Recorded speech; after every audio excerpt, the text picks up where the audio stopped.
का तो चैलेंज कर दिया है, पर कौन सा कंटेंट रखूं, क्या बोलूं, कैसे बोलूं, टाइम नहीं मिल पा रहा है ब्लॉगिंग करने के लिए।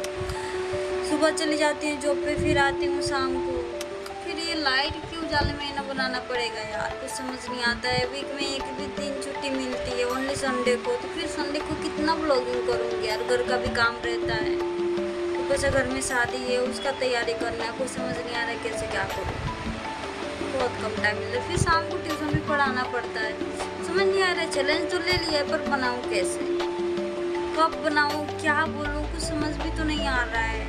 बस फोन उठा ऐसे बोलते रहो, पर क्या बोलूँ, कितना देर बोलूँ, कोई शब्द भी तो होना चाहिए ना बताने के लिए, मुझे वो नहीं समझ में आ रहा है, क्या करूँ यार,